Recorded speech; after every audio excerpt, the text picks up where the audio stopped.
Senhoras, senhores, queridas irmãs, queridos irmãos espíritas, nossos votos de muita paz. Inicialmente, desejo pedir desculpas por estar sentado. Porém, em tratamento de hérnias de disco, o médico me recomendou assim fazer, para evitar qualquer agravamento. De imediato também agradeço a gentileza dos corações afetuosos que nos honram indevidamente. É muito agradável no crepúsculo da vida recebermos o carinho quase terminada uma jornada.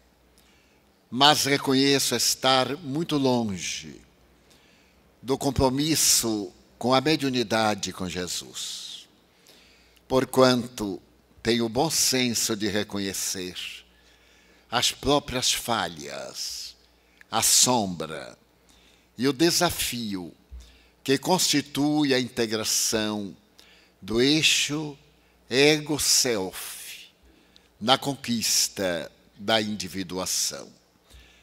A mim me cabe somente agradecer pela alegria com que sou recebido nesta cidade, desde o dia 6 de junho de 1956, quando, sob as bênçãos da Federação Espírita do Estado do Rio Grande do Sul, proferi a primeira palestra no Estado, no velho e venerando Teatro São Pedro.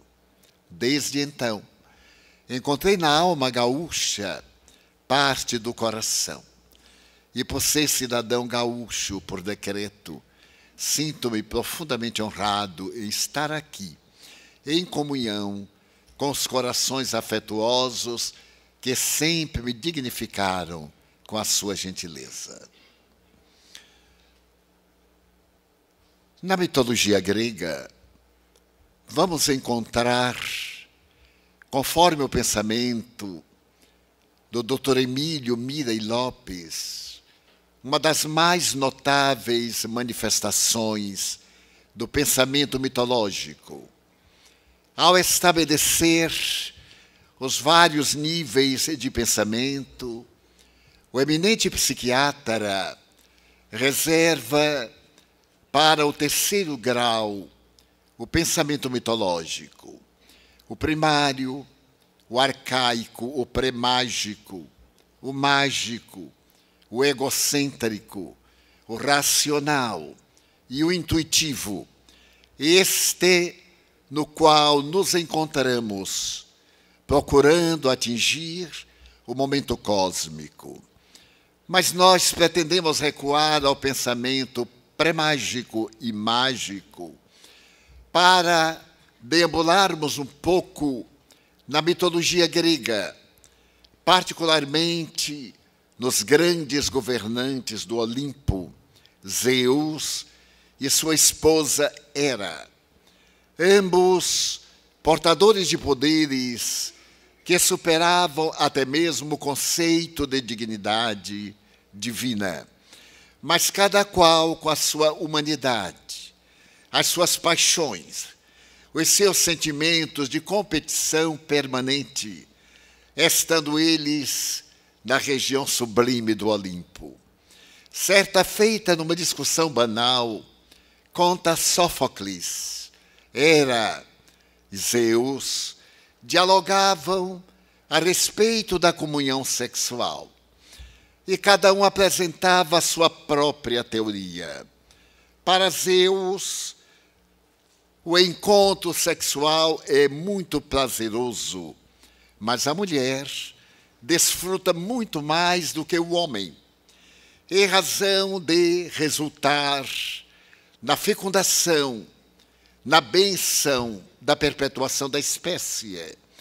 Enquanto Hera asseverava, estoica e revoltada, que era muito melhor para o homem, porque não lhe trazia qualquer consequência desagradável.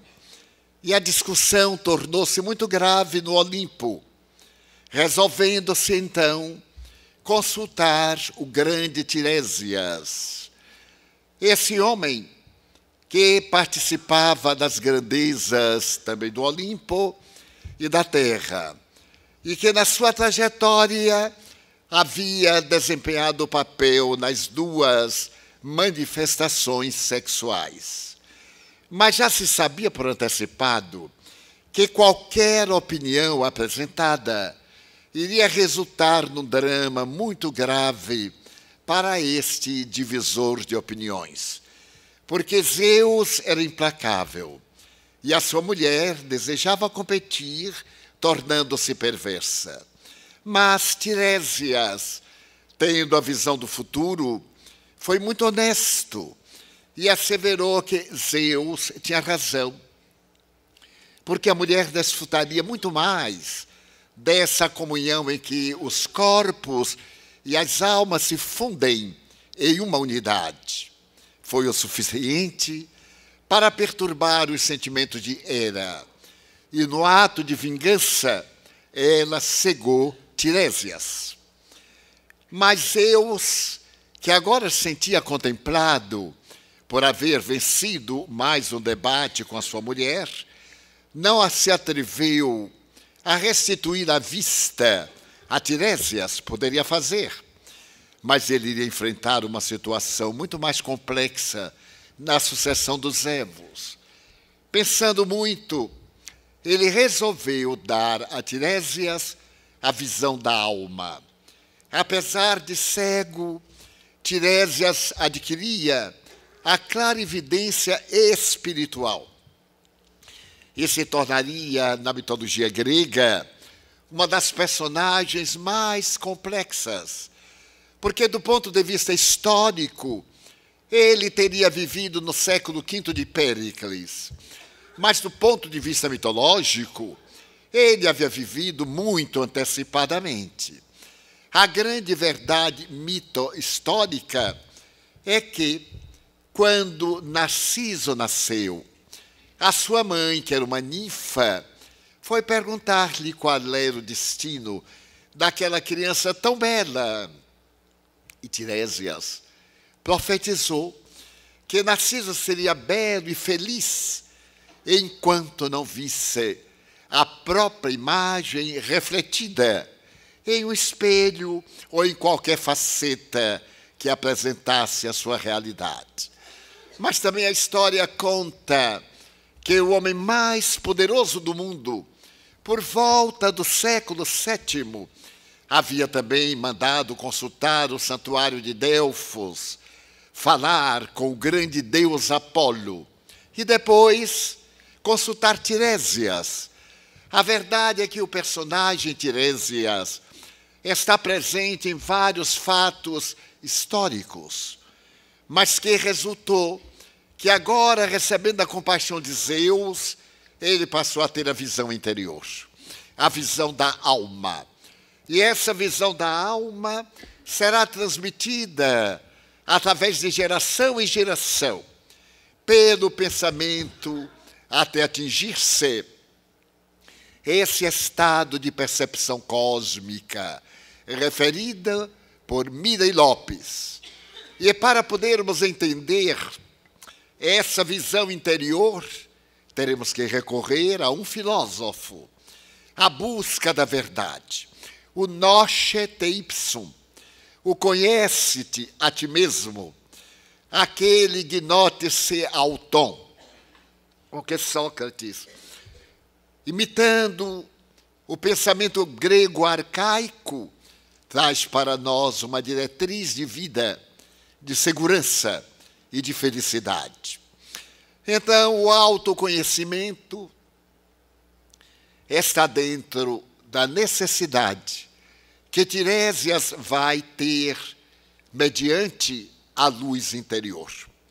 Enquanto o indivíduo não tiver a coragem de viajar para o self, ele estará perdido na sombra e o ego estará direcionando a sua existência na direção do caos, do vazio. existencial. É uma luta tirânica, a mesma luta que Narciso vai defrontar. O ego está acima de qualquer aspiração.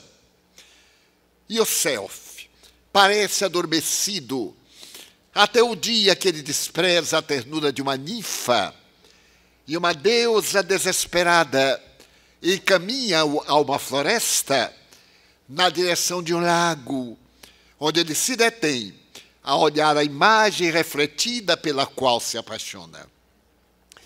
E ao apaixonar-se, o ego faz que ele perca a realidade do ser de natureza imortal, o self. Mas o que é mais fascinante nesta proposta a respeito de Narciso é que ali nascerá uma planta, uma flor alvinitente que lhe recebe o nome. E as ninfas do porvir, fascinadas com a tradição da beleza de Narciso, um dia vão ao lago e perguntam, cheias de ternura e encanto, é verdade que Narciso era tão belo quanto dizem? E as águas, algo tumultuadas, respondem, bem, nós não sabemos, porque enquanto ele nos mirava, nós nos olhávamos nos olhos dele, mostrando também o seu narcisismo. E é fascinante demonstrar que tanto Tiresias, que agora havia conseguido a visão interior, e Narciso e as águas, que haviam perdido a visão interior, lançariam sobre a humanidade uma espécie de maldição, a perda do si profundo, pelo domínio da persona, da aparência, da imagem. E é assim que, de alguma forma, podemos remontar as raízes do pensamento cósmico por meio da tradição mitológica e deambular na escuridão dos Evos, procurando encontrar a luz interior. Os séculos dobram-se, os milênios sucedem-se, até aproximadamente 1880, quando, na Universidade de La Salpêtrière, Jean-Martin Charcot, o eminente fisiologista, resolve penetrar nos escaninhos da psique humana. Era o período da histeria, que galvanizava a curiosidade feminina e a pesquisa da ciência ainda no seu empirismo. Jean-Martin Charcot observava as jovens internadas no sanatório de La Salpêtrière e as convulsões a que eram levadas por uma problemática de natureza uterina. Mais tarde se há de asseverar na psiquiatria que a ausência da comunhão sexual leva a criatura humana a um transtorno histérico de consequência psiquiátrica. E Jean-Martin Charcot estabelece a técnica da hipnose para penetrar nos subterrâneos da mente. E é por meio dessa hipnose será descoberto o pavimento inferior da consciência, que será denominado como subconsciente. E as sessões de terças-feiras em La Salpêtrière galvaniza a cultura de natureza fisiológica como psicológica da sociedade europeia. São reuniões tão importantes que os médicos da Europa e alguns da América do Norte mandam colocar no seu cartão de visita discípulo de Charcot nas sessões de terças-feiras. Elas se tornam verdadeiros espetáculos. E certa feita está presente o Dr. Panas, da Universidade de Atenas. A grande personalidade é Alcina, uma jovem histérica, muito sensível, da Normandia. E naquele momento, depois que Alcina demonstra o espetáculo da multiplicidade de personalidades que estão dentro dela, o Dr. Panás pergunta ao eminente Charcot se poderia induzi-la a assumir uma personalidade singular. E o mestre Anui, de muito boa mente, transfere o poder hipnológico a Panás e Alcina volta-se para ele com a sua personalidade agora induzida por Charcot. E o Dr. Panás pede-lhe se ela poderia assumir a personalidade de Galeno, o médico grego. E ela, de imediato, levanta-se, com a garganta túrgida e uma voz máscula, começa a falar com Panás em grego antigo. Merece recomendar que Alcina é analfabeta e é uma jovem muito sensível. Ela sofre de ataques permanentes de histeria. O diálogo aprofunda-se e o Dr. Panás fica profundamente impressionado com a habilidade dessa jovem francesa. Por fim, pede-lhe para que faça uma previsão de natureza fisiológica. E ela se aproxima do quadro de Giz, e naquele estado de personalidade múltipla, com a voz máscula, o comportamento induzido de um homem, ela escreve em grego: quando a fisiologia descobrir o sistema autônomo da realidade humana, uma grande conquista estará sendo lograda. E assina Galeno. Vai despertada, e o Dr. Panás e o auditório, agora surpresos, perguntam ao eminente Charcot como explicar este fenômeno. Como essa jovem analfabeta pode falar de ciência médica, de psiquiatria, dos padrões do século II depois de Cristo? Como é possível falar o grego antigo se ela mal fala o francês? E o Dr. Charcot responde de uma maneira muito oportuna para a época: eu sou um pesquisador científico. Não me interessa qualquer reflexão filosófica. Aqui acontecem periodicamente fenômenos de tal natureza. Estava descoberto o subconsciente. Havia no cérebro humano um patamar em que certas memórias permaneciam arquivadas. Mas logo depois, a fama de Charcot devora a Europa científica. Mas a Universidade de La Salpêtrière estava em desafio com a universidade outra, na França. De um lado, era a histeria, que, segundo Charcot, somente era possível às mulheres, porque somente as mulheres tinham útero. Mas a Universidade de Nancy, com Libaud, o eminente investigador fisiológico, dizia o contrário, que qualquer indivíduo é hipnotizável. E havia esse debate científico de opinião. Passaram-se os tempos, e por volta de 1885, uma eminente personalidade austríaca abandona o chamado Colégio Psiquiátrico Judeu de Viena, capitaneado por uma das mais altas personalidades em psiquiatria, que dirigia o Hospital de Enfermos Mentais. E vem agora a Paris para poder entender a realidade desse fenômeno do subconsciente, que mais tarde ele dirá haver um patamar ainda mais baixo, o inconsciente. E o seu amigo que discrepa dele, a posteriori, dizer que nesse inconsciente profundo existem duas vertentes, o inconsciente atual, individual, e o inconsciente coletivo. Trata-se de Carl Gustavo Jung.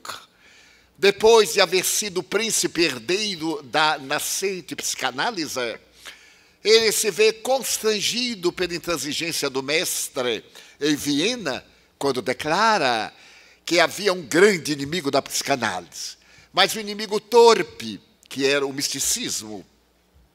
Jung resolve adentrar-se na análise desse inconsciente profundo e propõe a doutrina dos arquétipos. Existem marcas antigas, arqués, tipoi, que o indivíduo traz das velhas tradições da psique, que não morre, que atravessa os evos e tem o conhecimento de tudo aquilo que se passa na área da humanidade. Esse trabalho notável de Jung irá contribuir para as experiências de Charcot na universidade. Mas em 1885, Freud chega cheio de dúvidas. Como é que ele poderia entender que o indivíduo, por problemas de ordem emocional e psiquiátrica, somatizava, adquiria enfermidades muito complexas? Ele havia tido pacientes estranhos e havia experimentado golpes morais muito fundos. Mas ele tinha o desejo de descobrir a razão da psique e como se comunicava essa psique com o mundo exterior. É nesse período que o notável fisiologista oferece-lhe a obra que houvera publicado. E a obra é La Métapsychique, a doutrina da metapsíquica. E, estando ele sempre impregnado de revolta contra o ocultismo, pega a obra extraordinária, que era resultado de investigações de natureza metapsíquica, e atira praticamente ao lixo. Vai lê-la 40 anos depois. E ao ter a oportunidade de ler essa obra fantástica, ele lamentará não ter lido a mesma obra naquela época, que ele poderia ter ajudado enormemente na formação da psicanálise. As experiências de aparentes comunicações mediúnicas, de ectoplasmia, de desdobramento da personalidade, estudadas largamente por um homem que recebeu o Prêmio Nobel de Fisiologia e foi considerado o maior cientista da França no século XIX. Mas Freud estava muito interessado em entender as razões por que o inconsciente provoca essas reações histéricas. E se apaixonou tanto por Charcot, que deu ao seu filho o nome do insigne mestre. Durante 2 anos, esteve pesquisando largamente, mas seu temperamento rebelde, logo depois, começaria a discordar de Charcot e retorna a Viena, um pouco embriagado, daquele pensamento de se poder penetrar de alguma forma no inconsciente, e de que nós somos nada mais, nada menos do que conflitos que estão vivos neste oceano imenso, que ele irá comparar o inconsciente a um oceano como o Pacífico e a consciência a uma casca de nós sobre este oceano. Aliás, Jung também, depois de examinar o inconsciente humano, dirá que nós somos frutos do inconsciente. Praticamente tudo em nós é inconsciente. E Jung dirá que o nosso inconsciente pode ser considerado como um iceberg. 5% visíveis, 95% submerso. E era necessário que nós nos desvelássemos para podermos alcançar o estado luminoso, o estado de luz pela individuação. E que nas suas anotações, a personagem que lograra isso foi Jesus. Esse homem de Nazaré lograra penetrar na realidade do ser global e fora o personagem mais notável da história da humanidade. Volta Freud a Viena. E ao apresentar a sua tese, o eminente colega Meister, que era totalmente oposto à teoria parisiense, a escola de Viena navegava em outra direção e humilha o mestre, jovem, sonhador e atrevido na busca da verdade. Ele fica sós, abandonado por todos seus colegas. E é quando o abatimento acerca-se-lhe, naquela reunião memorável, no hospício da universidade, ele vai saindo a sós, quando dos membros do grupo o Dr. Breuer chamam e diz-lhe: estou muito interessado nas suas pesquisas, porque também eu venho realizando atividades dessa natureza e gostaria de contratá-lo para participar da minha clínica e nela realizarmos juntos algumas experiências na busca do inconsciente profundo.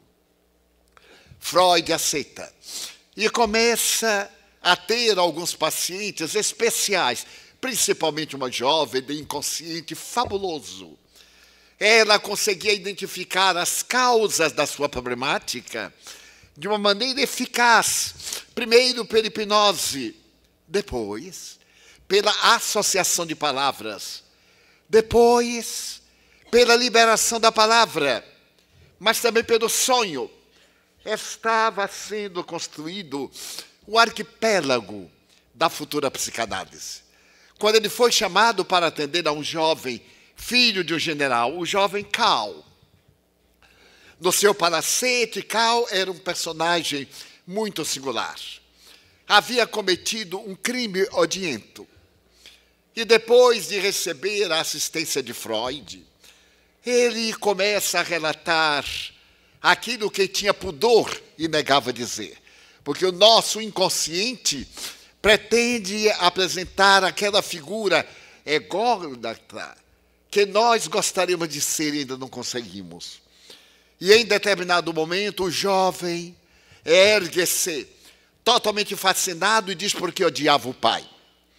Havia um manequim na sala e ele corre para esse manequim que está vestido em um deshabillé e abraça o manequim com imensa ternura, que é o personagem sua mãe. E Freud tem um choque. Esse choque faz que ele tenha um verdadeiro horror. E é exatamente aí que surge o complexo de Édipo. Ele vai descobrir que também ele tinha uma paixão oculta pela sua mãe. E de alguma forma detesta o seu pai.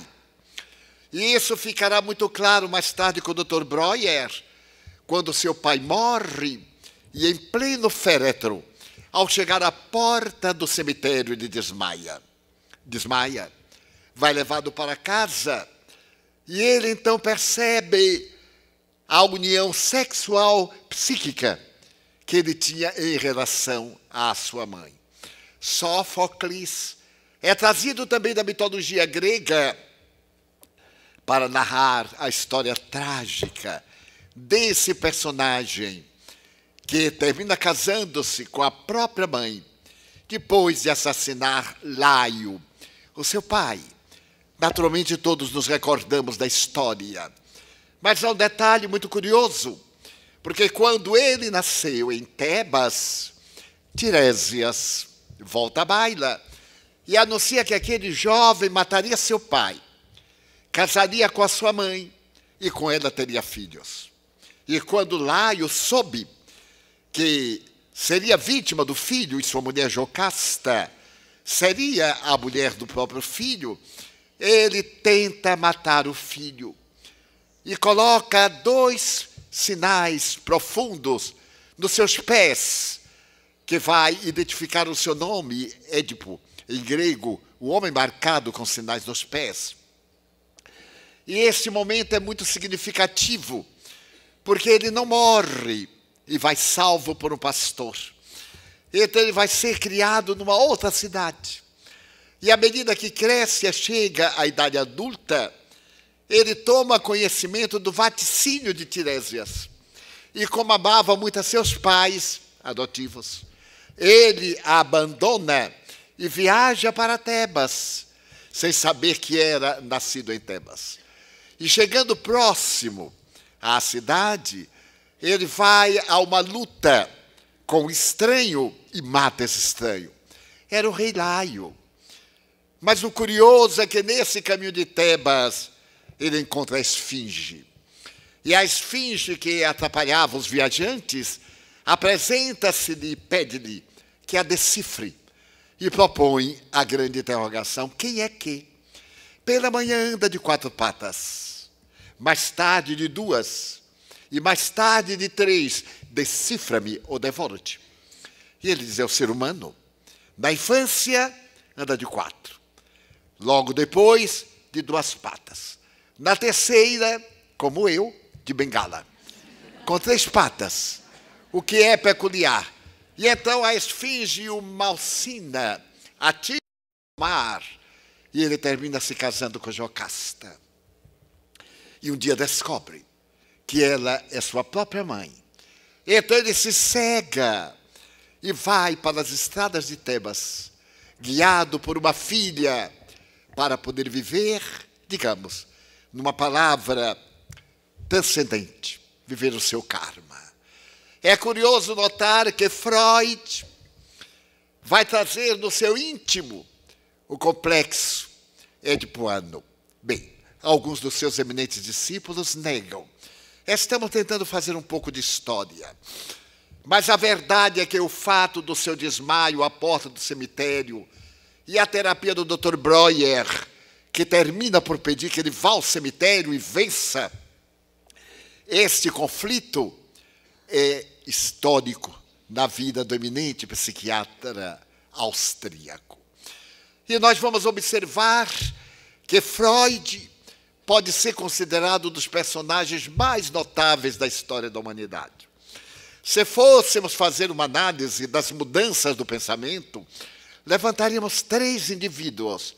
Nicolau Copérnico, que nos deu a grandeza da esferosidade da Terra, a obra grandiosa deste universo através das suas observações. Mais tarde, Charles Darwin, com a teoria do evolucionismo, e Freud, que matou um dos piores tabus da humanidade, a questão do sexo. As doutrinas religiosas perturbadoras e castradoras haviam transformado o sexo numa verdadeira desgraça, cuja finalidade seria unicamente para a procriação. E nós atravessamos 1000 anos da Idade Média, mergulhados na sombra, mas na sombra terrificante da culpa, porque o sexo tem da sua função orgânica, de natureza vital para o equilíbrio psicofísico e emocional do indivíduo, tem um caráter preponderante, como o órgão cardíaco, o renal, o pulmonar, ou qualquer um deles de natureza fundamental, mas foi cercado da injunção de tormentos de teólogos perturbados na sua função ou disfunção, e foi malsinado. Embora o apóstolo Paulo, já no seu tempo, Romanos 14:14, haja dito: uma coisa só é imunda para quem tem a mente imunda. Para este é imunda. Ele se referia ao alimento, às abluções, mas nós, por um salto quântico, levamos também que o sexo é uma coisa imunda. Eu me recordo de mim próprio, que sequer pronunciava a palavra sexo, porque já era imoral. E a evolução, bem, eu estou com apenas 91 anos. A evolução desse período foi grande. E me recordo na Mansão do Caminho, quando nós estávamos com os jovens atingidos 12 anos, nos trópicos, em especial no Nordeste do Brasil. 12, 11 anos já vem os sexos anexos, os órgãos anexos, as primeiras manifestações da sexualidade masculina, a feminina, 12, 13, 14 anos. E hoje, em nossa maternidade de parto natural, meninas de 12 anos, o que equivale a dizer que tiveram relacionamento aos 11, estão procriando no momento de brincarem de bonecas. Mas, bem, boneca é coisa do passado. É um símbolo muito importante, aliás, no pensamento junguiano. Isso é aquela aspiração da maternidade imanente a toda mulher. Mas eu, de repente, me dei conta que eu nunca havia falado nada com meus filhos. E eu tinha meninos de 11, 12, meninas de 14, e caía em mim, meu Deus, como é que eu vou falar? Isso por volta de 1962, 63. Como é que eu falar essa coisa imoral?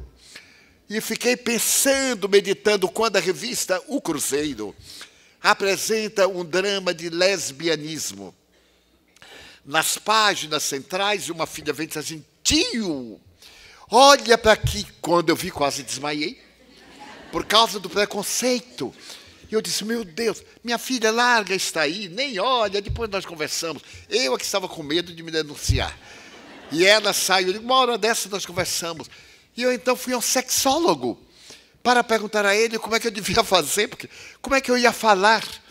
E o sexólogo me disse, de cara, primeiro você tem que tomar banho nu, com todo mundo nu. Eu disse, nem na outra reencarnação eu faço uma coisa dessa.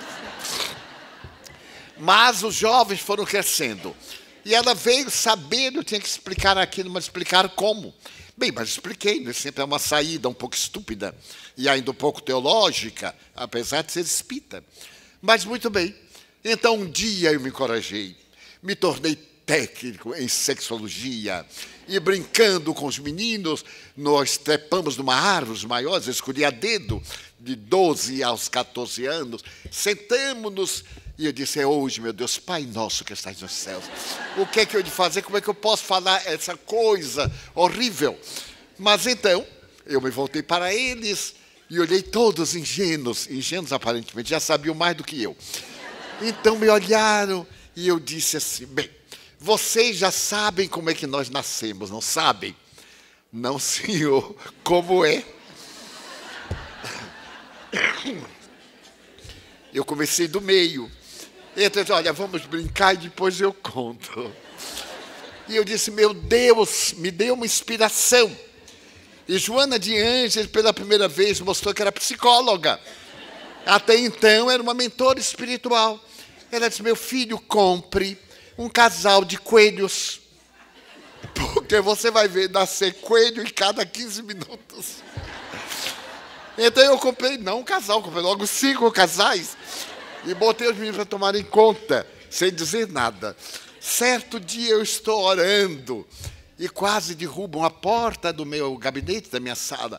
Eram 2 meninos de olhos arregalados. Tio, venha ver depressa, o coelho está vomitando o coelhinho.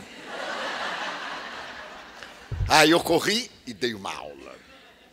Aquela aula técnica, mas sem dizer palavras, né? Somente dando a ideia.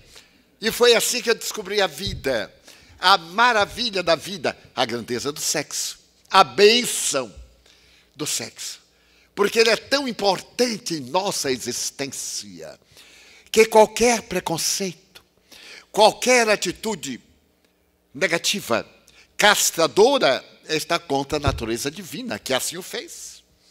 Que culpa, se estamos na área da culpa, pode ter um indivíduo de ter a sua tendência ânima em um corpo eminentemente masculino.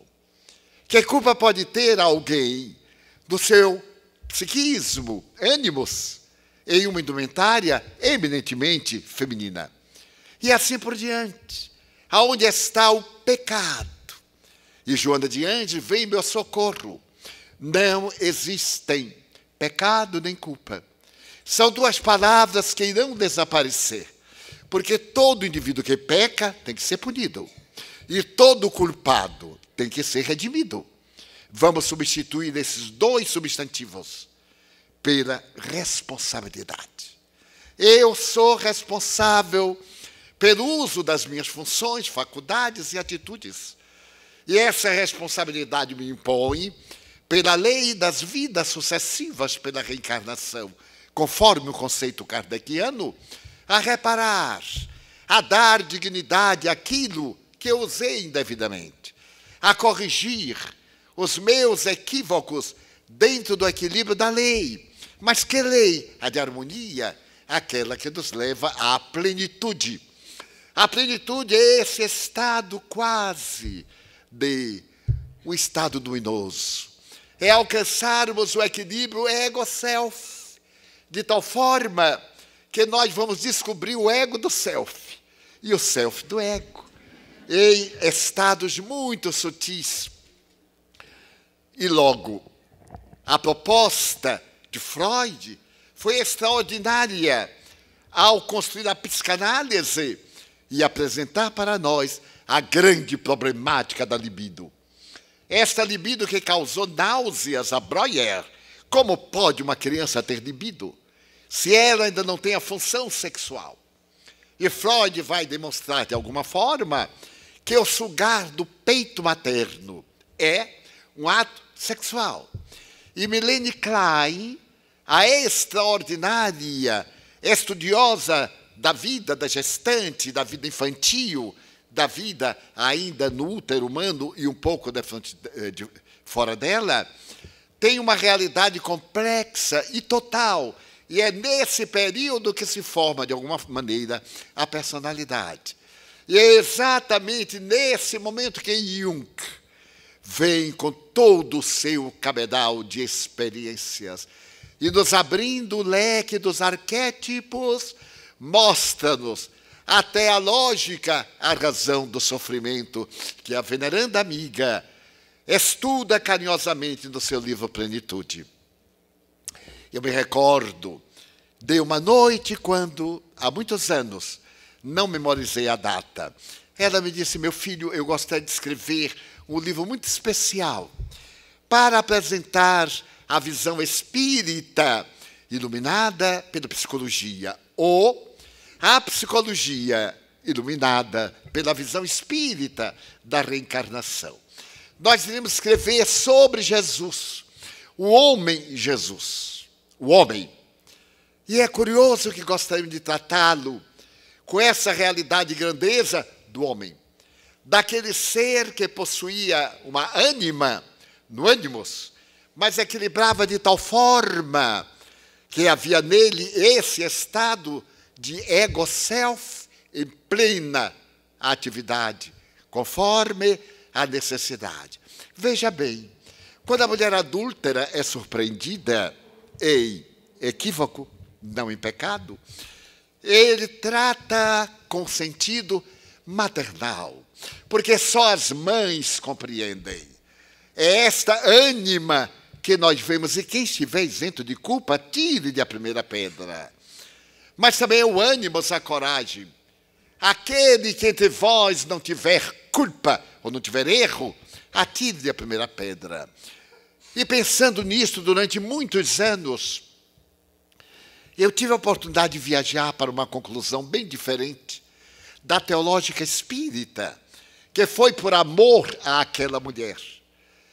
Joana abriu minha mente para eu ver que foi amor aos apedrejadores, porque iam cometer um crime, matando uma inocente. Vou explicar porque ela era inocente. Matando uma inocente, eles iam adquirir uma dívida, e por amor a eles, poupa-os de adquirir essa dívida para resgatar oportunamente, porque ela era inocente. Em toda questão, devemos ver os dois lados. Ela foi surpreendida em adultério. Mas será que foi um adultério? O espírito Amélia Rodrigues, fazendo uma análise, vai dizer que depois dali ela foi visitar Jesus, que se encontrava na casa de Lázaro, em Betânia. Alguém que se vai justificar. Senhor, em realidade eu não amava este homem. Eu era muito feliz com meu marido. A sua palavra quente, a sua ternura, o seu carinho desde o dia que me entreguei a ele, dei-lhe a minha vida. Mas ele saturou-se de mim. E lentamente ele me deixou pelo bordel. Atendia-se, esquecido de quanto eu amava. E levou para nossa casa um lobo que começou a me seduzir. Eu estava carente e sedenta. Eu também sou humana. Eu tenho a necessidade que ele tinha. Mas ele não se importava. Ele desejava encontrar uma razão. E no dia em que eu me entreguei ao lobo, eu estava pensando em meu marido. Não estava adulterando. No momento em que eu estava na carícia dele, eu estava de olhos fechados, lembrando da carícia que o meu marido me negava. E enquanto nós avançamos até a etapa final, não era com o estranho, era com o marido que eu havia perdido. Quantos de nós aqui, nós já tivemos a oportunidade equivalente de nos entregarmos a alguém pensando no outro? É o mecanismo natural da nossa mente. Quando nos sentimos desprezados, sedento. Ao sedento, se pode dar água em qualquer vasilhame. Ao não sedento, num copo de cristal, que ele apenas tocará na água. Mas ao sedento do Nordeste, a água que o gado bebe. E onde também manifesta as suas necessidades biológicas. Daí é necessária uma compreensão imensa da alma humana. Não atirar uma pedra tão facilmente. Ele era tão inocente. E eu me recordo de Maria de Magdala, a meretriz, que exercia a profissão até o dia que o encontrou.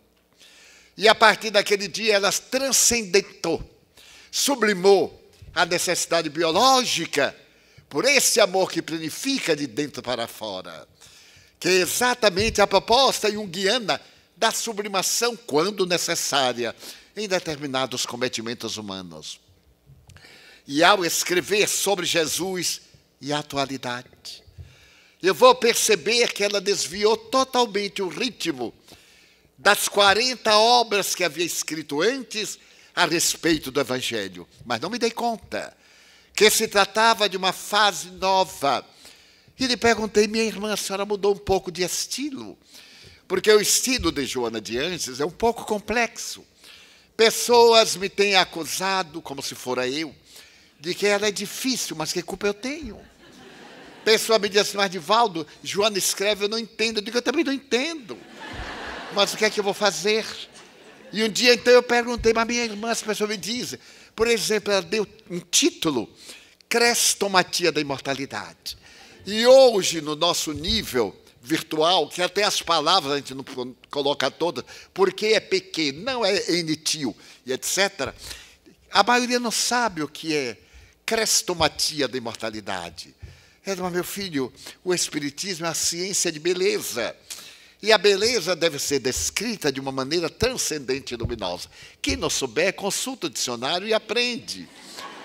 Pois o livro não é vendável por causa do nome. Os bilhetes de Divaldo é crestomácia, crestomática. E no dia da apresentação do livro, nosso apresentador não me perguntou antes e deu o nome errado, deu lá uma pronúncia que nem eu sabia que livro era. E até ela me disse: pois é, meu filho, vamos convidar as pessoas a ler, a estudar, a meditar, a reflexionar. Também acusam-me de que coloquei meditação no movimento espírita, coisa que Kardec nunca falou. Mas ele nunca falou em água fluida, ele nunca falou em passe, também ele nunca falou em muita coisa, mas eu não estou introduzindo meditação no Espiritismo. Quando eu convido a meditação, é a viagem interior para o autodescobrimento, questão 919 do Livro dos Espíritos. É ensinar o indivíduo a meditar, a concentrar-se, porque o indivíduo se torna espírita, e nós dizemos concentração, ele fica pensando no mercado. Porque ele não sabe concentrar. 98% das pessoas me dizem que não sabem concentrar. Essa multiplicidade do pensamento que os senhores psicólogos dizem, que nós temos por dia 95 mil pensamentos. Eu não sei como é que contaram, mas dizem 90 mil são repetitivos.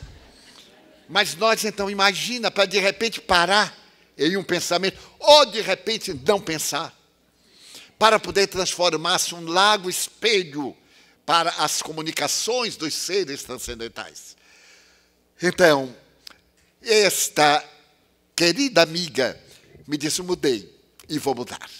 Vou trazer uma ideia nova. Tenho consultado Jung. Desde que ele voltou para cá, nós fizemos uma avaliação do seu ministério, porque ele deveria ser mais claro, mas agiu muito bem, porque a doutrina da psicologia profunda ou analítica foi perseguida. Ele foi malsinado até hoje por alguns mais intolerantes que existem em todos os arraiais. E ele não poderia advogar uma causa da imortalidade da alma com grande abertura. Mas quando lhe perguntaram se ele acreditava em Deus, ele respondeu, eu sei, que é muito mais importante do que eu creio. Porque eu creio hoje, amanhã não creio mais. Ou eu não creio hoje, amanhã eu creio. Mas quando nós sabemos, não tem jeito. Toda vez que eu olho um outdoor, eu digo, não vou ler, já li. Porque eu sei. Então nasce essa estrela junguiana, fantástico. Tem uma particular predileção por ele e também pela sua esposa. Anjo tutelar, que tolerou muito as escapadelas de Jung. Era um homem bonito, o que é que aguenta? Meu Deus! E depois, quando ela desencarna, ele se redime. Somente amei a você. Foi a única mulher a quem eu amei. E agora se torna casto. Porque a castidade não é a ausência do relacionamento sexual. É a beleza com que se põe do relacionamento sexual. Se nós nos alimentamos para viver, existe o bruto que come, que vive para comer. E outros vivem através da alimentação, com respeito, com carinho. Lembremos de há 150 anos, comer sem garfo, pegar um pernil e lascar no dente. E vejamos agora, numa recepção, como os dedinhos da gente ficam tão lindos, cortando um pedacinho de pernil. E como fica chique quando a pessoa diz assim, eu sou mangano. Nossa. Eu sou vegetariano. Nossa. Mas eu que sou carnívoro, graças a Deus, diz, mas Divaldo, você é carnívoro. E me olham com espanto e com raiva de uma carne, não tem nada a ver com a minha dignidade. Eu prefiro a carne da vaca, do boi, do frango, a carne feminina ou masculina, que também é carne. E como esquecer de um dia que eu estava com uma fome, depois de uma palestra, de mais de uma hora, um domingo 10 da manhã, de calor, e não saía nada, nem água fluida. E aí veio com a bandeja, e eu olho a bandeja, aquele sanduíche de pernil, dizendo assim, Divaldo, olha eu aqui. Eu peguei com toda a dignidade. E quando eu dei a deitada, um dos portantes, você come carne? Mas eu também, come cadáver?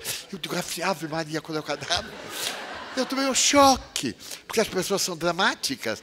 Eu disse, mas onde está o cadáver? Na sua boca, eu tirei a boca. Eu disse, mas como cadáver? Você está comendo carne de um ser que morreu. Eu disse, mas meu filho, quando você come também a planta, ela morreu. É tudo morto. Mas, Divaldo, você come carne? Eu disse, como, né? Lá no Nordeste, coitado. A gente come rapadura com farinha, um pedaço de carne de charque. Dos bons tempos de Pelotas, a cidade das charqueadas. Portanto, é culpa de Pelotas.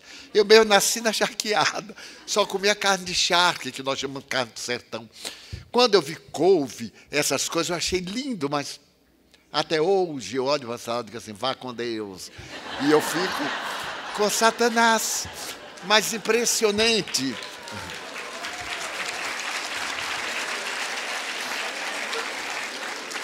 Impressionante, porque quando eu olhei, a pessoa que tinha tanto amor aos animais, amor, estava com sapato de couro, um cinto de couro de jacaré, a carteira de couro. Eu disse, você mata para necessidades fúteis. Devia usar tamanco, papelão, plástico. mas está entupido de couro e fala. Você usa o couro, eu uso a carne, ué. Qual é a diferença? A pessoa não esperava, né? Não, mas o couro, quer dizer, está usando, está matando. Porque se não matar, não tem couro. Mas então vem Joana e nos apresenta Jesus, o homem de Nazaré. Aquele que é modelo e guia da humanidade. Como responderam as entidades venerandas a Kardec, na questão 625 do Livro dos Espíritos. Esse Jesus que nos ama, cuja ânima é doce, é amiga, deixai que venham a mim as criancinhas, e não as aparteis, raça de víbora, hipócritas, sepulcros caiados de branco, até quando vos suportarei? Ânimos. É necessário ser muito ânimo para dizer isso na face, sem raiva. Porque eu, para dizer, tenho que ficar muito enraivado ou enraivecido. Mas ele diz sorrindo, pobre de ti, Jerusalém, que matas os profetas.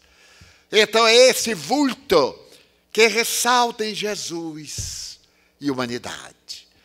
E eu comecei a adornar-me sem saber aonde ela queria chegar.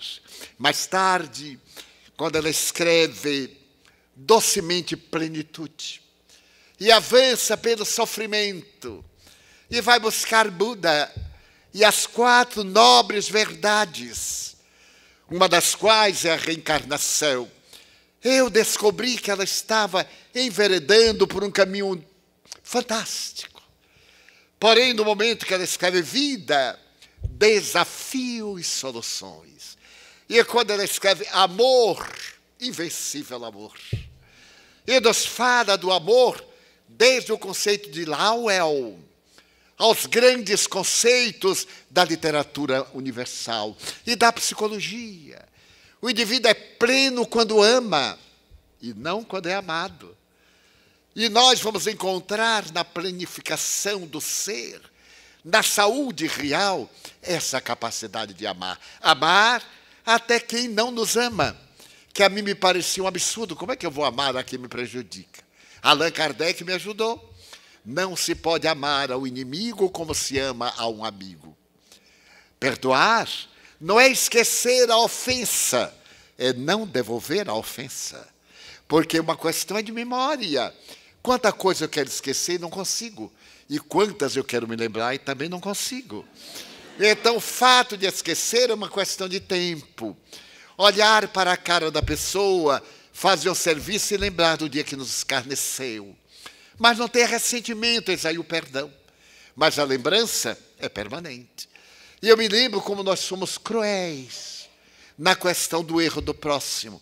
Alguém comete um delito, um equívoco, mas se regenera, se enobrece. E quando está no topo, a nossa vez diz assim, está hoje alto, mas eu me lembro de quem era. A nossa vitória é a vitória de Pirro, da mitologia, a vitória do nada. Então nasce uma visão psicológica fundamentada em Jung, mas apoiada também no pensamento de Freud, no pensamento dos grandes mestres, daqueles discípulos de Freud.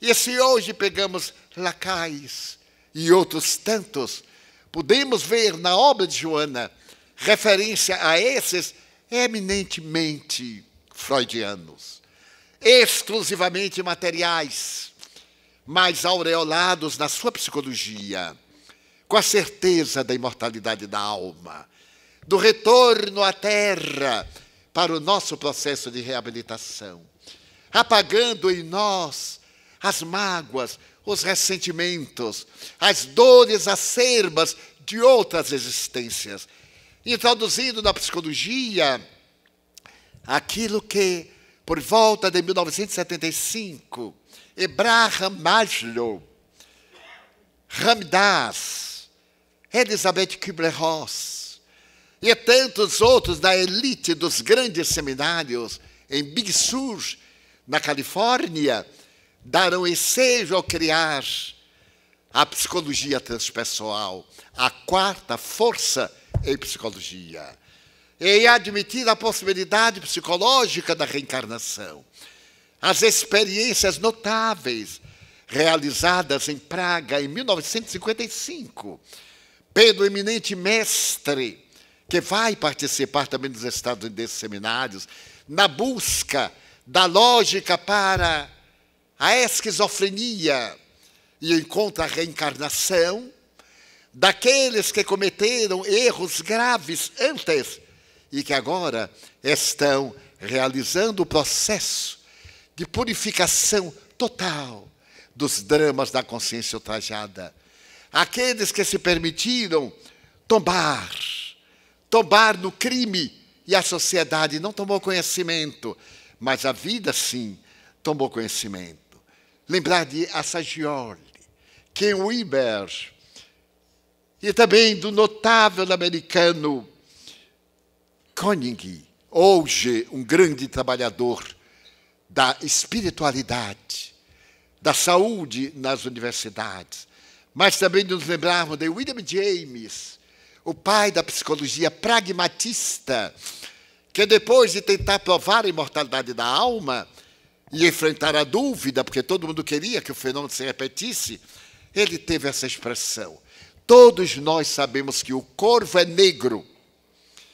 Não é necessário que vejamos todos os corvos do mundo.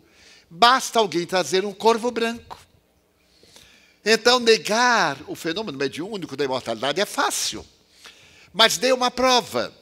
Nunca me esquecerei de alguém dizer assim: Divaldo, se você me provar a imortalidade da alma, você não sabe como vai ser bom para você. Eu disse: mas como? Até hoje eu não lhe pedi nada. Não, mas você vai ficar contente de me haver convertido? Eu digo: não. Eu fico contente de ser converso, de me melhorar. E me alegro quando alguém se melhora também. Mas, Divaldo, você não tem interesse que eu acredite na imortalidade da alma? Eu digo: não. Porque é só questão de tempo, você vai morrer. E aí você vai dizer: Divaldo tinha razão. Ele ficou espantado, porque ele pensava que era imortal. Eu digo: mas na minha tese é de Freud, ou melhor, de Sócrates. Agora eu vou e terei a ocasião de constatar, enquanto vós ficais na dúvida. Que vingativo, hein? É o mesmo que a pessoa diz assim: mas você é tão velho. Nós, os velhotes, temos uma técnica de vingança. Dizemos assim, sorrindo: eu já cheguei aqui, você eu não sei. Olha, é uma praga que a gente joga. Então, a psicologia de Joana é a psicologia do Evangelho de Jesus. Não distorce um item da doutrina espírita. E me desculpem a prosápia, há 70 anos que eu estudo o espiritismo, especialmente Allan Kardec, porque não é propriedade de determinado grupo. Os elitistas, o livro é um dos mais baratos do mundo. Está custando R$7. Um livro de 400 páginas, o Livro dos Espíritos. Então, nós temos a obrigação de conhecer. E analisa os fenômenos da doutrina espírita, porque, afinal, já viajei 9 vezes à Lua. Já dei a volta na Terra, segundo um amigo estatístico, 11 vezes, de tanto viajar. É tanto viajar que à noite eu digo assim: meu Deus, onde é que eu estou? Aí tenho que acender a luz para saber onde é que estou. Mas um dia, para demonstrar a minha excelente memória a mim mesmo, eu então me levantei e, ao invés de entrar no toalete, eu entrei no guarda-roupa. Porque fui no escuro.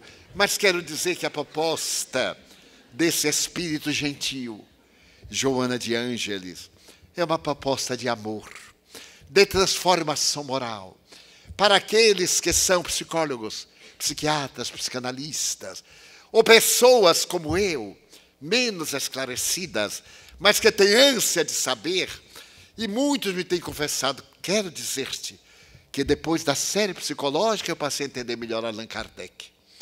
Passei a entender mais ainda os postulados gloriosos da doutrina espírita, através dos 16 livros da benfeitora espiritual. E ela me disse: meu filho, já está perto de nós nos encontrarmos cá. Eu não gostei nada. Mas, assim, mas é rápido, minha irmã. É mais ou menos rápido. Porque para os espíritos o tempo é diferente. Me permitam narrar quando eu tive uma parada cardíaca e pedi 10 anos a Deus. 10 anos, olha que estupidez. Eu devia ter pedido 100, pedi 10. Mas então o Espírito me contou uma anedota, porque os espíritos são as almas das criaturas que viveram na Terra. E o espírito que me contou foi Humberto de Campos. E nós estávamos numa roda conversando, quando alguém disse, ai, uma alma um dia foi perguntar a Deus a respeito da eternidade. Disse, Senhor, eu não entendo a eternidade. Para vós, o que são 10 bilhões de anos? Deus sorriu e disse assim, 1 segundo. Nossa. E 10 bilhões de euros, porque real não vale nada, de euros. Deus disse 10 bilhões de euros, 1 centavo. A alma disse, Senhor, dá-me 1 centavo. E Deus respondeu, espera 1 segundo. Então, quando os Espíritos me disseram isto, que eu deveria pedir a Deus 60 anos, porque se ele estivesse de mau humor, ele cortava 30. Mas agora eu pedi, mas eu já passei dos 10 agora, já negociamos uma temporada. Então a benfeitora querida me diz, vamos encontrar-nos, meu filho. E eu voltarei à terra. A senhora vai ver o que é andar no escafandro, como é difícil. E ela me disse sorrindo, eu deixei o escafandro e tenho tanta saudade para voltar.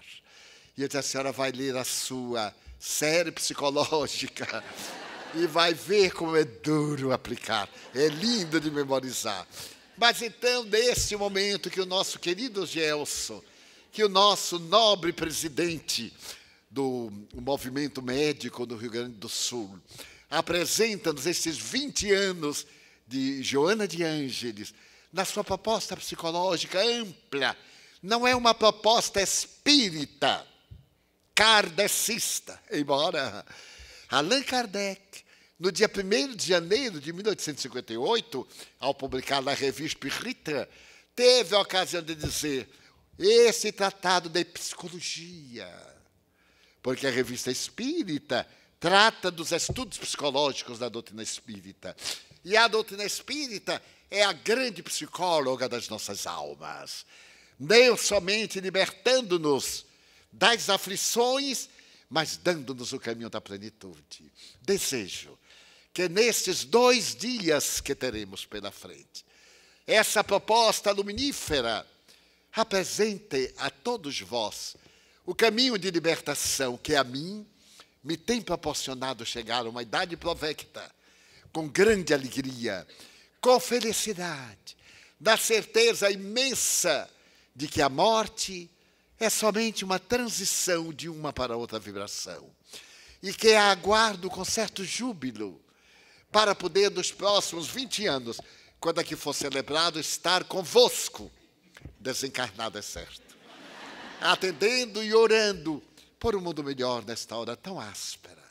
Agradeço profundamente emocionado aos corações gaúchos a presença de um venerando amigo junguiano aqui entre nós, e a todos aqueles que tiveram a paciência de me ouvir um pouco além de 50 minutos, aqui para nós 70, mas é só uma vez por ano, e deixar-lhes um abraço, para que esses dias sejam eufóricos, e não falemos em crise, porque toda crise precede um período de bênçãos.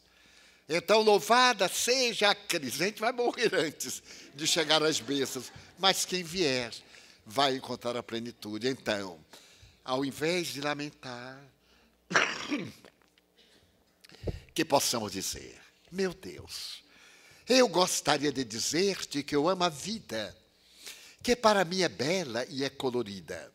Muito obrigado, Senhor, pelos olhos meus, por tudo que me deste, por tudo que me dás, pelo ar, pelo pão, pela paz, pela beleza que os meus olhos veem no altar da natureza, olhos que veem o céu, a terra e o mar, que acompanham a ave fagueira, que voa ligeira pelo céu de anil. Mas diante da beleza dos meus olhos, eu vejo na terra os cegos, que não podem mirar, e por eles eu oro, porque depois desta vida, na outra lida, eles voltarão a enxergar. Muito obrigado, Senhor, pelos ouvidos meus. Me foram dados por Deus ouvidos que ouvem a música do povo que desce do morro na praça a cantar. A melodia dos imortais. A gente ouve uma vez e não esquece nunca mais. A melodia do boiadeiro, a sua voz que enternece o mundo inteiro. Pela minha faculdade de ouvir, pelos surdos eu quero pedir, porque eu sei que depois desta dor, no teu reino de amor, eles também escutarão. Muito obrigado pela minha voz, mas também pela sua voz, pela voz que ama, que canta, pela voz que ensina, que alfabetiza, que trauteia uma canção, pela voz que o teu nome profere com dulce da emoção. Mas diante da minha melodia, eu quero rogar pelos que sofrem de afasia. Eles não falam de noite, eles não cantam de dia. Oro por eles, porque eu sei que depois desta prova, na vida nova, eles também cantarão.